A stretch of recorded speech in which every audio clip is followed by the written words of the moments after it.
చిన్న మచ్చ కూడా లేదు. దీన్ని ప్రభుత్వాలు వేరైనా కూడా వారు కాపాడేరు కనుకనే ఒక 1000 కోట్ల ఆస్తి అభివృద్ధి అనేది మనకు ఇటువంటి ఎవరికి కూడా కనిపించాయి. మనం చూసిన 5-10 కిలోమీటర్ల దూరం ఉన్నాయి కలెక్టర్ ఆఫీస్, కానీ మన దరూరే, ఇది దరూరు ప్రాంతం, ఇది వారి సొంత అభివృద్ధి అని మనం చెప్పక తప్పదు. అలాగే మా దరూరు గ్రామాన్ని సార్ మీరు 40 ఏళ్ళలో మీ సొంతూరు లెక్క చూసుకున్నందుకు సంతోషం సార్. చాలా మీరు ఓడిపోయినందుకు బాధ ఉన్నది సార్, కానీ మీరు పెద్ద మనసుతో మాకు పార్టీలకు ఆహ్వానించినందుకు సంతోషం సార్. ఏదున్నా రాబోయే ఏ ఎలక్షన్లో అయినా మీ ఆధ్వర్యంలో మేము అందరం కూడా కష్టపడి మా దరూరు గ్రామాన్ని మీరు మరింత అభివృద్ధి చేయాలి సార్. మా రైతాంగానికి కానీ కొద్దిగా నిరుపేదలకు కొన్ని చిన్న ఉన్నాయి సార్, మీరు చేస్తారని నేను ఆశిస్తూ, ఇది మా దరూరు నా ఇంటి ప్రజలే నాకు 20 ఏళ్ళ నుంచి నాకు పదవి ఉన్నా లేకున్నా కూడా నా వెంట ఉన్నారు. నేను కూడా మీ వెంట ఉన్న ఆపదకి సంపదకి ఏదైనా కూడా రాబోయే రోజులలో కూడా మనందరం ఒక కుటుంబ సభ్యులలో కలిసిమెలిసి ఉండి సార్తో ఏ అవసరం ఉన్నా కూడా మన దరూరుని అభివృద్ధి చేసుకుందాం. సార్ కూడా మన అందరం తోడుగా ఉందామని కోరుకుంటూ, మన పెద్దలు మాజీ సర్పంచ్ మల్లేశం తాత గారు, మాజీ ఎంపీటీసీ భువన గారు, కాజేలి గారు, పుచ్చిరాజన్ గారు, పెద్దలు మధుసూరరావు సార్ గారు, మన మల్లేష్ గారు, అఖిల్ గారు, శివ గారు, వీళ్ళందరూ కూడా నన్ను చాలా రోజుల నుంచి ప్రోత్సహించారు. వారికి ప్రత్యేక కృతజ్ఞతలు. బాలశ్రీ గారు, ఇవన్నీ కూడా ఏదైనా పేరు పెట్టి అనడానికి అన్యతగా భావించద్దు. అందరూ కూడా నా కుటుంబ సభ్యులు, మీ వేళలను మీ అందరికీ అందుబాటులో ఉంటాయి కోరుకుంటూ అందరికీ నా యొక్క పాదాభివందనాలు తెలియజేసుకుంటున్నాను.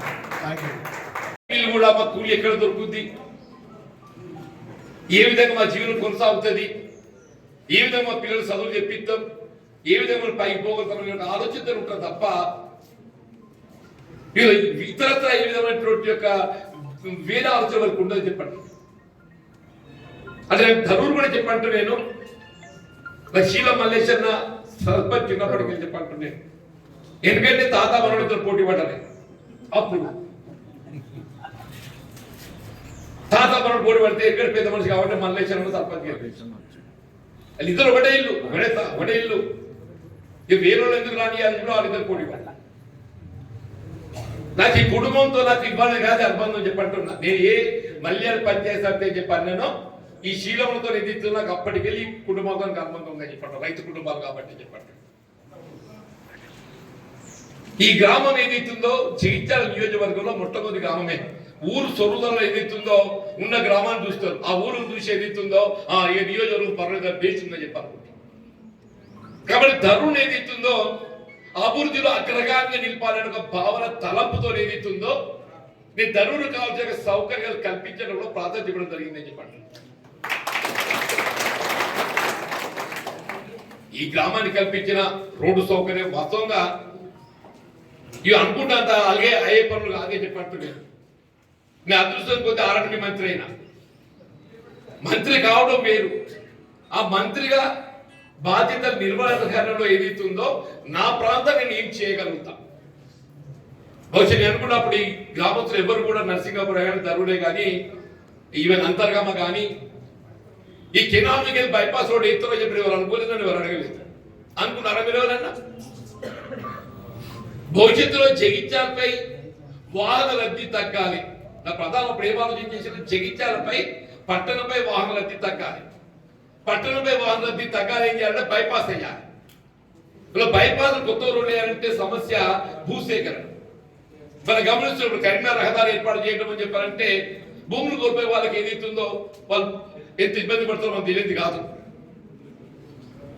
ఏ విధమైన భూసేకరణ లేకుండా శ్రీరామ్ సాగర్ ప్రాజెక్ట్ నిర్మాణ దశలో నిర్మాణం చేసిన కాలువలకు అనుసంధానంగా ఉన్నటువంటి యొక్క ఆ కాలువకుంటే అనుసంధానం కూడా రోడ్డు దాంతో ఏదైతుందో ఆ తాటిపల్లికి వెళ్ళి ఏదైతుందో మన అంతర్గామ మీదకి వెళ్ళి ధరూరుకి వెళ్ళి నరసింగాపూర్కి వెళ్ళి ఏదైతుందో గొల్లపల్లి తిమ్మాపూర్కి వెళ్ళి ఏదైతుందో మన ధర్మపురి రోడ్డు దగ్గర కలిపి చెప్పండి. ఆ పొలాస కాలేజ్ అదే ధర్మపురి రోడ్ పొలాస కాలేజ్ దగ్గర కల్పించమని చెప్పండి. ఎవరు కూడా ఊహించలే అసలు ఈ రోడ్ ఇట్లా అవుతుందని చెప్పని. కొంతమంది అన్నారు అప్పుడు అన్నాడు, అరే గిట్టెందుకు ఎత్తుండే ఇక రాజరాజుకి ఎంత మంచిగా కదా అని చెప్పాను. నాకు కూడా స్వార్థం ఉంటుంది, నాకు కూడా ప్రజలతో స్వార్థం ఉంటుంది. రాజారం అప్పుడు జగిత్యాలు ఉన్నప్పటికీ కూడా ధరూర్ అనేది ఈ నియోజకవర్గ పునర్విభజన బాగా జగిత్యాలకు వస్తుంది. ఆ చేసేది ఏదైతే ధరూర్ దిక్కు చేస్తే ధరూర్ గ్రామానికి భవిష్యత్తులో అభివృద్ధికి అవకాశాలు ఎక్కువ ఉంటాయని చెప్పని నేను ధరూర్ దిక్కు తర్వాత దిక్కేసాను చెప్పంటాను. వీళ్ళు ఇతరత్ర రోడ్లే కానీ వీళ్ళ కమ్యూనిటీ భవనాలు చెప్పంటున్నా. మా దళితులకు ఏదైతుందో ఆనాడు స్వర్గీయ ఇంద్రమ్మ మరి చనిపోయి ఏ లోకం ఉందో కానీ వీళ్ళు నిరుపేద వర్గాలు ఇల్లు లేనటువంటి వాళ్ళు ఎవరు ఉండకూడదు భావన తలపుతోని ఇంద్రమ్మ గృహ నిర్మాణ సముదాయ నిర్మాణం చేయాలని చెప్పని భూసేకరణ చేసి ఇళ్ల నిర్మాణ కార్యక్రమం తలపెట్టింది అని చెప్పంటున్నారు. ఇవాళ మన ధరూర్ గ్రామంలో ఉన్నట్టు అంబేద్కర్ కాలనీ ఏదైతుందో ఇంత మంచి కాలనీ ఎక్కడ లేదని చెప్పంటున్నాను నేను. మన కాంగ్రెస్ ప్రభుత్వంలో నిర్మాణం చేపట్టినటువంటి యొక్క కాలనీ మన ఎస్సీ కాలనీ అంబేద్కర్ కాలనీ అని చెప్పంటున్నాను. దాని తదుపరి నాకు అవకాశాలు వచ్చినాయి. ఇల్లు లేనటువంటి వారికి అందరికి ఇల్లు మంజూరు చేసుకునే అవకాశం ఇచ్చే అవకాశం వచ్చింది. ధరలు ఎక్కువ ఇల్లు లేని ఉన్నా కట్టుకోండి అని చెప్పింది. ఇల్లు ఇచ్చే బాధ్యత నాదని చెప్పింది. కానీ చెరువుగడ్డ దగ్గర కూడా ఏం చెప్తుందో గుడి దగ్గర కూడా కొన్ని ఇల్లు పాత ఎస్సీ కాదు అనుకుంటా అక్కడ నిర్మాణం చేసి కూడా చేసిన చెప్పంటుంది. ప్రభుత్వం మొదటి ప్రభుత్వంలో ఎమ్మెల్యే గెలిచింది 2014లో. అప్పుడు నాకు 400 ఇల్లు ఇచ్చింది. 400 ఇల్లు ఇచ్చి ఏదైతుందో ఎక్కడ ఏ గ్రామంలో మీరు ప్రతిపాదించారని చెప్పాను. 200 ఇల్లు జగిత్యాల పట్టణం ఇచ్చిన నిన్న 200 ఇళ్ళకి వెళ్ళి ఏదైతే 20 ఇండ్లు మన ధరూర్లు ఇచ్చింది చెప్పండి. అప్పుడు కూడా ఏదైతుందో ధరూర్లు ఇచ్చిన 20 ఇల్లు. అంటే నేను ధరూర్కు ప్రాధాన్యత చెప్తున్నాను చెప్పండి. ఎన్నడూ కూడా నేను ఎక్కడున్నా ధరూర్ అంటే ఏదైతుందో జగిత్యాల నియోజకవర్గంలో చేపట్టబడేటువంటి ఏ అభివృద్ధి అయినా కానీ ధరూర్కి వెళ్ళి ఆరంభించి చేయాలన్న భావన తలపుతో ముందు వెళ్ళి తప్ప ఇంకోటి కాదు అని చెప్పండి. అందువల్ల జగిత్యాలలో ఇప్పుడే మిత్రులు పేర్కొన్నట్టు సురేందర్ ఈ కార్యాలయము వీళ్ళ జగిత్యాలు ఏదైతుందో ఇంత మంచి పరిపాలన కార్యాలయాలు ఏర్పాటు చేసుకున్నప్పుడు మొత్తం రాష్ట్రంలో ఎక్కడ చెప్పండి. సిరిసిల్ల పోయి చూడండి, చెర్ల కట్టిరు కలెక్టరేట్. సిరిసిల్ల చెర్ల కట్టింది అని చెప్పంటున్నా. మనం ఒక్క వారికి ఏదో మొత్తం కలెక్టర్ అంతా మునిగిపోయింది, చేపలు పట్టి. నిజామాబాద్ ఏదైతుందో మొత్తం నగరం నడిబొడ్డున ఉన్నటువంటి ఒక కలెక్టరేట్ ను ఒక 5 కిలోల ఆవులే పట్టుకుపోయి కట్టిన. ఎందుకు కట్టినో ఆలకే కాదు, నాకైతే తెలియదు. ఆడపోయి చెర్లే కట్టింది. అంటే చెర్ల చిక్కమూలు ఏదైతుందో ఆ కట్ట తీసేది అయిపోయి ఆగా ఉంటాయి కదా. కానీ ఏ విధంగా నిలుస్తాయనేది కూడా ఆలోచన చేయాలి ప్రభుత్వం. కానీ జగిత్యాలు ఏదైతే నా గర్వం ఉందని చెప్పట్టున్నా. నేను ఇప్పుడు మనిషి ప్రజా జీవితం సత్యదాకా కూడా ఉండడే, కానీ ఆయన జీవిత కాలం తదుపరి కూడా జనం ఏదైతుందో ఆయన గుర్తు పెట్టుకోవాలి. రేపు నేను ఉన్నా లేకున్నా ఏదైతుందో జగిత్యాలు ఎన్నడూ ఇంకా 50 సంవత్సరాల తర్వాత కూడా వీళ్ళు ధరూర్ క్యాంప్ స్థలం కాపాడబడగలిగింది అని అంటే పలా జీవనరెడ్డి ఎమ్మెల్యే ఉండుతో ఏదైతుందో పలా జీవనరెడ్డి ఎమ్మెల్యే ఉన్నప్పుడు ఏదో కంచెకాడ కావలు ఉన్నట్టు అని చెప్పి అంటున్నారు. 4 పేపర్లు వచ్చి మాకు జాగ్రత్త కావాలన్నారు. అందరు పేపర్లో భయపడతారు, నేను కూడా భయపడతాను. ఎందుకంటే తెల్లారి అయితే పాత పేపర్లు రావాలి, నాకు మంచి వార్తలు రావాలని చెప్పడం పేపర్లకు వాళ్ళు మెప్పు పొందాలి. నేను చెప్పిన ఇక్కడ ఒక్కళ్ళు అడుగుబెట్టనిస్తే ఇది ఆగేది కాదురా నాయన, నాతో కావాలని చెప్పాను. నేను కట్ అయిన అందరితో కట్ అయి. ఎందుకంటే అయినా ఏనాటికైనా ఇక్కడ జగిత్యాలకు భవిష్యత్ అనేది ఈ ధరూర్ క్యాంపుతో ఉన్న దీన్ని కాపాడే బాధ్యత ఒక ప్రజాప్రతినిధి నాపై ఉందని చెప్పి దాన్ని కాపాడని చెప్పండి. అంటే ప్రభుత్వ ఆస్తులు అంటే అట్లే అంటున్నా. ఇవాళ జగిత్యాల రామాలయం ఉన్నది, ఎడ్లంగడి, మీకు తెలుసు చాలా మందికి ఎడ్లంగడి.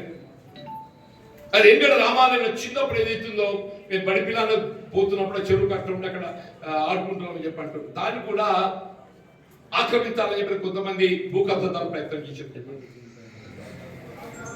రామాలయం భూమి ఆక్రమణ గురి కాకుండా నిలబెట్టగలిగానే రామ మందిరం ఏదైతుందో అయోధ్య రామ మందిరాన్ని తలపించే విధంగా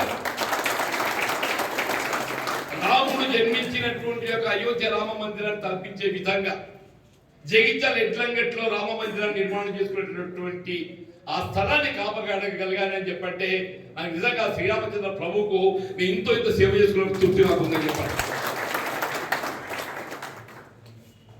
ఈ ధరుడు క్యాంపులో కోదండ రామాలయం ఉన్నది, ధరుడు క్యాంపులో మనదే. అప్పుడు ఎస్ఆర్పి ప్రాజెక్ట్ నిర్మాణ దశలో ఏదైతుందో మనకు దేవుడు ఉన్నారని చెప్పి అక్కడ కోదండ రామాలయం నిర్మాణం చేసి దాన్ని కూడా కొద్దిమంది కబ్జా చేస్తామని రిజిస్ట్రేషన్ చేసుకున్నారు పుణ్యాత్ములు. నేను ఎలక్షన్లో ఓడిపోయినప్పుడు 2018 ఎన్నికల్లో ఓడిపోయిన కూడా దృష్టికి వచ్చింది, ఎవరో దాన్ని రిజిస్ట్రేషన్ చేసుకుని కబ్జా చేసుకుని చెప్పాను. నేను మొత్తం కాయిదాలు తీపించిన దాని యొక్క పూర్వ చరిత్ర అది ఎట్లా ఏంటి అని చెప్పారు. కొంత నేను కూడా చదువుకున్నట్టే న్యాయశాస్త్రంలో పట్టభద్రుని వకీలు కాబట్టి నాకు న్యాయశాస్త్రం పట్ల అవగాహన ఉంది కాబట్టి తీసి కలెక్టర్ గారిని కలిసిన, ఎస్పీ గారిని కలిసిన. ఈ భూమి కోదండ రామానికి చెందుతుంది సార్, దీన్ని ఎవరు ఆక్రమించే ప్రయత్నం చేసినా కానీ ఏదైతే ఉందో సహించేది లేదు, వాళ్ళ మీద చట్టపరంగా చర్య తీసుకోవాలని చెప్పని నేను పోయి కాశీ అజెండా బాధి జై శ్రీరామ్ జై హనుమాన్ అని చెప్పని నినదించి నేను అని చెప్పాను. నేను దేవునికి మొక్కుడు అంటే ఇట్లా మొక్కుతే సరిపోదే. శ్రీరామచంద్రుడిని మన ప్రభుకు ఎందుకు కొలుస్తాం? ఆయన అసలు ప్రజాస్వామ్యం అనేది వాళ్ళ చరిత్ర చదువుతున్నాం. వాళ్ళ బాబాసాహెబ్ బిఆర్ అంబేద్కర్ గారు ఏదైతే ప్రజాస్వామ్యం ఏ విధంగా ఉండాలి అనేది వాళ్ళ చరిత్ర రాష్ట్ర రాజ్యాంగం రచించారు. కానీ శ్రీరామచంద్రుడు ఏదైతుందో ఆనాడు త్రేతాయుగంలో ప్రజాస్వామ్యం ఏ విధంగా ఉండాలి, ప్రజాభిప్రాయాన్ని ఏ విధంగా పరిగణలోకి తీసుకోవాలి, పాలన ఏ విధంగా ఉండాలనేది చూపెట్టిన ఒక గొప్ప ప్రజాస్వామ్యవాది. మొత్తం ఈ చరిత్రలో ఉంటారు అని చెప్పారంటే పురాణాలలో ఏదైతుందో మన శ్రీరామచంద్రుడు ఆదర్శమూర్తి అని చెప్పంటారు. ప్రజాస్వామ్యానికి ఆదర్శమూర్తి ఎవరు అని చెప్పంటే శ్రీరామచంద్రమూర్తి అని చెప్పంటారు. ప్రజాభిప్రాయాన్ని గౌరవించడంలో అందరికంటే ముందు వరుస ఉండేవారు ఎవరు అని చెప్పంటే శ్రీరామచంద్ర ప్రభు అని చెప్పంటారు. ఏదైతుందో కాంగ్రెస్ అంతా పెన్షన్ ఇయ్యని కొరియా కాలియా ఈ పెన్షన్ ఆలే ముట్టించినారు. పెన్షన్ అనేది పెరుగుతున్న నిత్యావసర వస్తువుల ధరలకు అనుగుణంగా ఆ మొత్తం పెరగాలి. ఒకప్పుడు 75 ఉండే, తర్వాత 200 అయింది, 200 పోయి 1000 అయింది, అందులో 1000 ఇయ్యాలని చెప్పాను. తర్వాత నేనే 2000 గుట్టించిన రాయకల్లో. ఇదే కేటీ రామారావు ఏదైతే జీవన్ రెడ్డి ఏదంటే మాట్లాడతాడు అని ఏడికెళ్ళిస్తాడు అని చెప్పాను. 4 వద్దులు ఆయన అబ్బ కొరకు ఇదంతే పోతున్నారు అని చెప్పని నేను 2016 ఇస్తాను పాట పాడాలి. నేను ఆ పాట విందని పాట గెలిచి నేను కూడా పాట పాడినా 2016 కాదా నేను 4000 ఇస్తా అని చెప్పిన. బరాబర్ చెప్తున్నా, నేను నీకు ఉగాది నాటికి రాబోయే బడ్జెట్ లో అడుగుతున్న టీఆర్ఎస్ ఇంకెప్పుడు ఇస్తావు అని చెప్పిన. ఆవురం ఆయన నడితే నీ బడ్జెట్ నడుతుంది, ఆ బడ్జెట్ 2 మార్చి కింద ఆ బడ్జెట్ మొదలైతే చెప్పండి. నేను బరాబర్ ఏళ్ళ ఒక్క దినం కోసం ఎన్నిక కాదని నేను 5 ఏళ్ల కోసం ఎన్నికైన ప్రభుత్వ కాంగ్రెస్ పార్టీ. మీ ఎన్నికలో చేసిన వాగ్దానానికి అనుగుణంగా ప్రతి పెన్షన్ లబ్ధిదారులకు 4000 రూపాయలు ఇప్పించారు. ఒక బాధ్యత నేను తీసుకున్నా చెప్పండి. నిరుపేద వర్గాలకు ఇంటికి ఎత్తుతో 200 ఉచిత విద్యుత్తు, ప్రతి ఇంటికి 200. అందుకే మన ధరలో చాలా మందికి 200 పైన ఉంటుంది, 12 మంది 200 లోపల ఉంటుంది. ఈ 12 మంది 200 యూనిట్ల లోపల ఉండే వారికి అందరూ కూడా ఏదైతుందో మీకు రేపు రాబోయే మాసం దగ్గర కరెంటు బిల్లు మాఫీ అవుతాయి. సిలిండర్ కాంగ్రెస్ ప్రభుత్వం యూపీఏ ప్రభుత్వం ఉండగా 400 రూపాయలు ఉన్నాయి. నేను ఇంత పేద చెప్పే మోడీ గారు ఏదైతుందో దేశం వెలుగుతుందని చెప్పిండు, మన పొయ్యి మాత్రం ఆర్పే ప్రయత్నం చేస్తుంటాం. 1200 చేసిండు దాన్ని. మరి ఈ వెలిగే దేశంలో గ్యాస్ ధర ఎందుకు పెరుగుతుంది? ఈ వెలిగే దేశంలో పెట్రోల్ ధర ఎందుకు పెరుగుతున్నది? ఈ వెలిగే దేశంలో డీజిల్ ధర ఎందుకు పెరుగుతున్నది? మన ట్రాక్టర్కి ఏం పోతాం? డీజిల్ పోతాం. నిజమా పోతామే? మనం కొనుక్కునే నిత్యావసర వస్తువులని రవాణా ఎట్లా చేస్తారు? లారీ ట్రాన్స్పోర్ట్ చేస్తారు. అందులో ఏం పోతావు? డీజిల్ పోతావు. మన వాహనాన్ని పెట్రోల్తో నడుస్తాయి. ఒకప్పుడు ఏదైతుందో ఇదంతా అంతర్జాతీయ స్థాయిలో క్రూడ్ ఆయిల్ పై ఆధారపడి ఉంటుంది. అంతర్జాతీయ స్థాయిలో క్రూడ్ ఆయిల్ పై ఆధారపడి ఉంటుంది. 10 ఏళ్ల కింద దేశంలో కాంగ్రెస్ ప్రభుత్వం అధికారం ఉన్ననాడు $105 ఒక డ్రమ్ ఏదైతుందో క్రూడ్ ఆయిల్ ఉన్ననాడు పెట్రోల్ 70-75 రూపాయలు ఉంటే డీజిల్ 50-55 రూపాయలు ఉండే 10 ఏళ్ల కింద. ఇలా క్రూడ్ ఆయిల్ ఏదైతుందో 80 రూపాయలు అయింది. 75-80 రూపాయలు క్రూడ్ ఆయిల్ ధర దిగింది. క్రూడ్ ఆయిల్ ధర దిగితే మరి డీజిల్ పెట్రోల్ దిగానే దిగతే దిగిందానే